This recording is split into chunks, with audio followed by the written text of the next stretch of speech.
Hello everyone, DMG Jim here, continuing along with the Read the Frickin' Manual, the audiobook of 2024 Dungeon Master's Guide. We're continuing in the sub-chapter 5, the Greyhawk setting information. This video, as usual, we will read through the content first and I will comment. I will try really hard to save my comments to the end. I am a big old Greyhawk fan. I use it for my live several of my paid public games, 5th edition, are happily playing within Greyhawk right now. So it is absolutely a usable, useful setting to play with. But enough about my personal stuff. Let's get directly into the read here, and then we will do some comments at the end of it. We're probably going to go through the Greyhawk settings section here in this video, and we'll look at the next couple sections in the next video. A little lengthy stuff, but let's do it. Chapter 5, subchapter Greyhawk, the Greyhawk setting. Excuse me, damn. The planet Earth is at the very center of a wild space system called gray space. See Chapter 6 for more information about wild space. Earth has two moons. Luna, a great white moon, also called the Mistress, and Selene, a smaller blue moon, also called the Handmaiden. Gray space's sun orbits Earth rather than the other way around. The sun takes 360 days to travel once around Earth. Luna waxes and wanes in fixed cycles of 28 days each, upon which the months are based, while Selene follows a path that has full moons only 4 times a year, coinciding with 4 lunar festivals. Off to the right, we have a chart that is separating the calendar into different names, different months, different seasons. If you want to add the extra fluff, for example, instead of January, it's called Fireseek. February is Readying. March is Cold Even. April is called Planting. May is Flock Time. June is Wheelson. July is Reaping. August is God Month, and September is Harvester. October is Patch Wall. November is Ready Reat, and December is Sunzeb. Okay, just the idea is to give our world a little bit unique nature through the naming conventions of the calendar. The standard year is 360 and consists of 12 28-day months, each divided into 4 7-day weeks and 4 6-day long lunar festivals. Needfest, Growfest, Richfest, and Brewfest. The Midwinter Festival of Needfest is considered the start of the year. The diagram that we just discussed shows the months and festivals that make up the year. Boop. So we have a short little table that just kind of talks about the days of the week. Star Day, Sunday, Moon Day, God's Day, Water Day, Earth Day, Free Day, instead of Sunday, Saturday, Sunday, Monday, Tuesday, etc. Sidebar, your world's calendar. What does your campaign's calendar look like? The more your campaign calendar represents the one that's familiar to you and your players, the easier it will be to remember and use. Familiar names for months and days of the week lend your campaign a wonderful simplicity that many players will appreciate. A calendar that uses 10-day weeks or names such as Moon Day and Cold Even is harder for players to internalize, but does remind them that they're in a fantasy world. The Greyhawk calendar has 12 months and 7-day weeks like the Gregorian calendar, but gives unique names to months and days and introduces festivals that fall outside the calendar's months, giving it a fantastic feel. The next section is factions and organizations. In addition to many political entities that dot the lands of the Flanius and the temples of its many gods, several organizations operate across national borders in pursuit of their goals. Some of these organizations could serve as patrons or allies of adventurers in a Greyhawk campaign, while others might appear as villains. Some might even accept adventurers as members. The Circle of Eight. Some of the greatest spellcasters in the world of Greyhawk form the Circle of Eight, a group dedicated to preserving balance in the world. The group's general aim is to prevent any single country, faction, or other organized group from becoming too powerful and overwhelming the others. The membership of the Circle of Eight is secret, but includes Mordenkainen, Bigby, Jalazari Salavarian, Autoluke, and Otto, to name a few. The next section is Knights of the Watch. The Order of the Knights of the Watch originated as a military force protecting the lands of Bissell, Grand March, Joff, and Keoland from hostile neighbors to the north and west, particularly protecting them from Ket and Ulakandar. Though Watchers maintain strongholds along the border with Ket, most of their energy is spent defending against the giants and dragons in the western mountains. The Watchers are sworn to an ascetic and disciplined code, and they train rigorously to the exclusion of personal property or other attachments. Jedis, man. The Order of the Heart.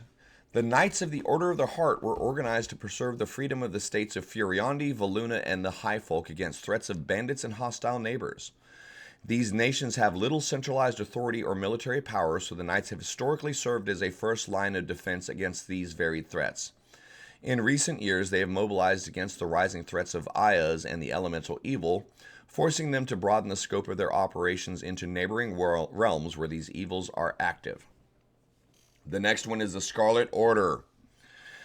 The Scarlet Order is a monastic order of Suluese militarists whose spies and assassins have infiltrated many courts and castles through the Flanius ready to strike. The leader of the order is a seemingly immortal being known as the Father of Obedience, Corinth Zan. He is rumored to be a Suluese monk who walked the lands of Uruk long before the rain of colorless fire destroyed the Suluese Empire. Others claim that Corinth is a red dragon, a former consort of Tiamat who became trapped in human form.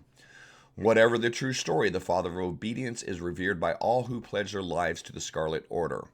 His goals, and by extension the Order's goals, are shrouded in mystery and could one day tilt the balance of power across the whole of Eastern Uruk. This used to be called the Scarlet Brotherhood. Sidebar. Adventurers and organizations. Factions and organizations aimed at player characters can connect adventurers to your world, providing ties to key NPCs and a clear agenda beyond individual gain. In the same way, villainous organizations create an ongoing sense of menace beyond the threat of solitary foes. Having different characters tied to different factions can create interesting situations at the gaming table, as long as those factions have similar goals and don't work in opposition to one another all the time. Adventurers representing different factions might have competing interests or priorities while they pursue the same goal. Adventurer organizations are also a great source of special rewards beyond experience points and treasure. Increased standing in an organization might come with concrete benefits such as access to an organization's information, equipment, magic, and other resources. See the Renown section in Chapter 3 for rules you can use to track the character standing in an organization. Our next section, Magic in Greyhawk. In the world of Greyhawk, as in most D&D worlds, magic is widespread but still wondrous and sometimes frightening. People everywhere know about magic, and most people see evidence of it at some point in their lives. Magic permeates the cosmos and moves through the ancient possessions of legendary heroes, the mysterious ruins of fallen empires, those touched by the gods, or creatures born with supernatural power, as well as individuals who study the secrets of the multiverse.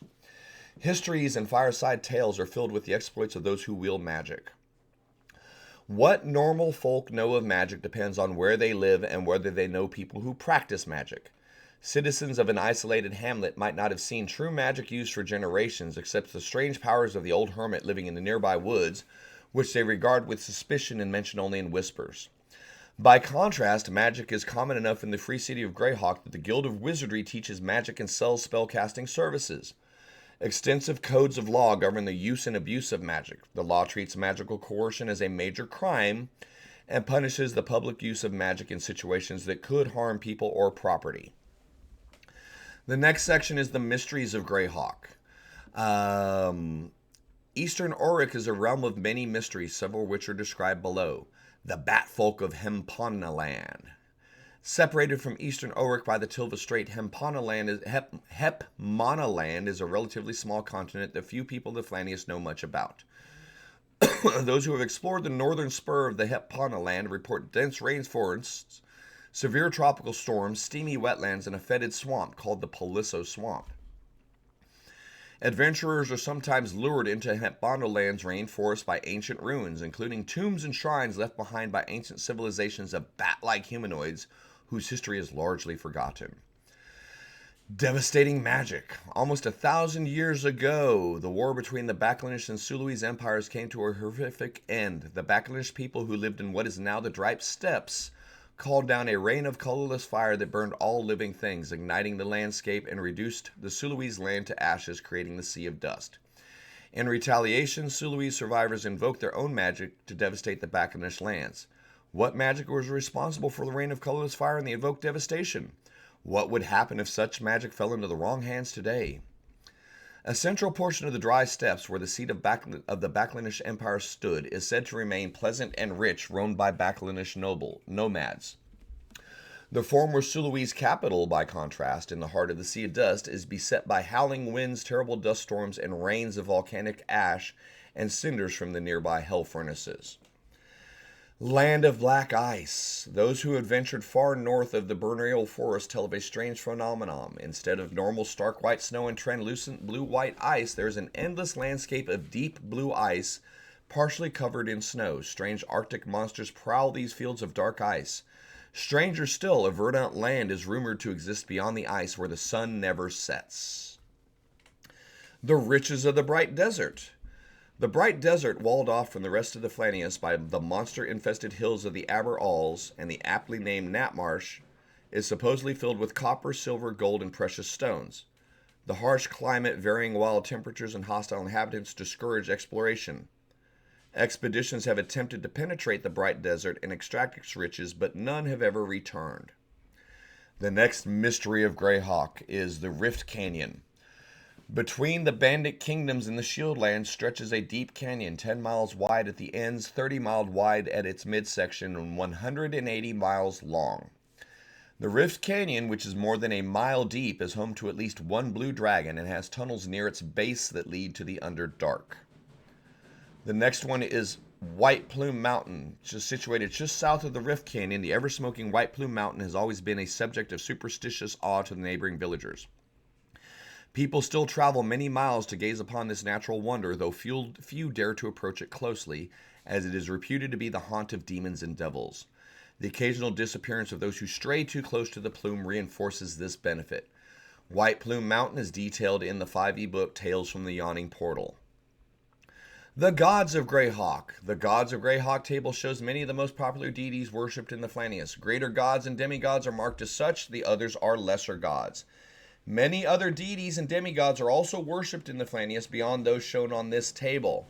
Some deities of Greyhawk have also transcended their origins on this world to impact the broader multiverse. Two of these, Tharizdun and Vecna, are described in Appendix A. The greater gods of Greyhawk rarely get involved with happenings on Earth. Lesser gods are more likely to manifest in some form in the material plane and interact with their worshippers. Cuthbert, for example, is well known for appearing in mortal guise, appearing as a dirt farmer cover, a wanderer robed in brown and green, or an elderly tinkerer. And many of the quasi-deities that appear on Earth, most prominent among them is Ayaz, who is a demigod who rules his own nation in the Flanius. So this is a pretty extensive table. It's covering the gods. The left column is the name and the epithet. The middle column, the next column to the right, is the home plane. Where do they live? Is it the material plane? Where does it correspond to planescape locations? The next column is the typical worshippers who would normally pay homage to this god, and the far right column is their symbol. Each god should have a symbol. Let's read through it, and then we'll finish this section here. So the first one is going to be Beori, Heart of Oerth. They live on the material plane. Farmers and herders worship them, and the symbol is a green disc. Beret of the Hearth is our next goddess. Bitopia is where she lives. Families and farmers are the typical worshippers, and sheafs of wheat stalks are the symbol. Bakab the Uncaring, the archmage of the gods, who lives in the Outlands, the plane of concordant opposition. Sages, spellcasters, and seers are the typical worshippers, and an eye within a pentagram is the symbol. Celestian, the far wanderer, astral plane is the home. Wanderers and astronomers are the worshippers, and the arc of 7 stars inside a circle is the symbol. Saint Cuthbert of the Cudgel lives in Arcadia. Practical, honest folk will worship him, and the symbol is a circle at the center of a starburst of lines. Ilana of the Forests, who lives in the Beastlands. Hunters and foragers worship this goddess, and the unicorn horn is her symbol. Aranthul the Many lives in Pandemonium. The Raiders, the Bandits, and the Berserkers worship this guy, and the blood drop is the symbol. Farlang, the Dweller on the Horizon, lives in the Outlands. Wanderers and travelers worship this deity. The symbol is a circle crossed by a curved horizon line. Hieronius the Invincible lives on Mount Celestia. Knights and soldiers worship this one, and the lightning bolt is the symbol. Incabulus the Black Rider lives in Hades. Necromancers and those who to seek to ward off illnesses. The symbol is a reptilian eye with a horizontal diamond. The next goddess is Istis, weaver of our fate. She lives on Mechanus amongst the Modrons. Seers and advisors worship Istis. And a spindle with 3 strands is the symbol of this goddess. Ayaz the Evil lives upon the material plane. His subjects and allies are his worshippers, and his symbol is a grinning human skull. Cord the Brawler lives upon Yizgard. Athletes and berserkers worship this god, and spears, maces rating from a point is the symbol. Nerul the Reaper, he lives on Carcerai. Murderers and necromancers worship this god, and a skull with a scythe is the symbol for him. Obadiah the Shalm lives on the Outlands. Hunterers, gatherers, hermits, oak leaf, and acorn. Oli Damara, the Laughing Rogue, lives on Isgard. Revelers, gamblers, and pranksters are the worshippers of Oli Damara, and a laughing mask is the symbol. Pelor, the Radiant Sun, resides on Elysium, and healers and compassionate folks worship Pelor, and the sun is the symbol. Foltus of the Blinding Light lives upon Arcadia. Judges, lawyers, and arbiters follow Foltus. A silver sun partially eclipsed by a crescent moon being that symbol. Ralishaz, the Unlooked For, lives upon Limbo. Gamblers worship this person. And 3 bone fate casting sticks are the symbol. Rao, the Mediator, the god of peace, the god of reason, lives on Mount Celestia. Mediators, sages, and scientists worship this god, and the white heart is the symbol of Rao. Cyril Oathbreaker lives on Gehenna. Liars, charlatans, and traitors worship Cyril, and a forked tongue is the symbol. Tharizdun, the Eater of Worlds, imprisoned in a demiplane, no one's sure where. Nihilistic cultists worship Tharizdun, and a spiral rune is the symbol of Tharizdun. Tritherion, the Summoner, lives on Arborea. Rebels and individualists follow Tritherion, and a Triskelion is the symbol for Tritherion. Ula, the Bejeweled, lives on Arcadia. Miners, jewelers, and quarriers should be on fucking Bitopia. What the hell? Sorry. Oops. I'm commenting. A ruby-hearted mountain. Vecna, the Whispered One, has no home. Necromancers, undeads, those who keep or seek unearth or to unearth secrets, Stranger Things fans, all worship Vecna. An eye in the palm of a left hand is their symbol. Weejas, the Witch, lives on Acheron. Spellcasters and advisors worship her, and a red skull in front of a fireball is her symbol. So that's the section on Greyhawk's setting. This is mirroring what we talked about in Chapter 4. Remember when we were looking, I know I'm rolling back a little bit. The idea here is that we are demonstrating the tools and the techniques that we've been looking at in Chapter 4. Lay out the premise, plan encounters, bring it to an end. The campaign premise, which is what we talked about. The campaign characters, conflicts, flavors of fantasy, and setting stuff. So when we're looking at this section in Greyhawk, the idea here obviously is to learn about a really cool setting, but to also demonstrate the techniques that we've been discussing in the book so far. What is the premise for this campaign? What are some of the conflicts? Who are some of the people? What about the setting that makes it unique? When we look, and I'm going to flip back over here again. Oops, excuse me. I'm already flipping here. When we looked at creating campaigns, the end of this, hold on, let me find the setting stuff. Campaign setting. Creating your own setting. Remember the 5 questions to consider. What's it called? What factions and organizations are prominent? How common is magic? What mysteries does the world hold? And what roles, if any, do the gods play? So when we look at what we've talked about in this Greyhawk section, what mysteries does the thing hold? What are our people? What are the gods like? What are the factions, organizations? Everything that was talked about in world building is being demonstrated here in this section, okay? Again, as we end this little video, I do promise you there is enough here to make Greyhawk your own world, to make it into what you want it to be. Exclude some gods if you need to, add some gods if you want to. No one cares. No one is coming to your house to see how you're running Greyhawk. If you like the map, if you like the setting, if you like the ideas, guess what? You have a setting to build on and move forward with. Because I do firmly believe that we're not going to see anything else officially published for Greyhawk. Knock on wood, because the idea is that each of us that wants to use this setting can use this setting for our own purposes moving forward without any interference from publishers. So hey guys, thanks for hanging out for the video. Likes, follows, subscribes are appreciated. Our next one, we'll get into the free city of Greyhawk, look at a little bit more campaign design and setting design principles applied to an example. That's all this section is. All the principles, everything that we've been talking about up to this point, this is how it manifests in a campaign setting, and this is what can give you adventure ideas. So man, likes, follows, subscribes, all those things are appreciated. Push those buttons. Join us over on Twitch, DMGs or Jim. We're there 11 a.m. to 1 p.m. U.S. Central Standard Time, Tuesdays through Saturdays, just chatting D&D. But more importantly, come back for the rest of the series. We are going to finish out this book. And thank you for your time up to this point. Y'all take care. We'll see you soon.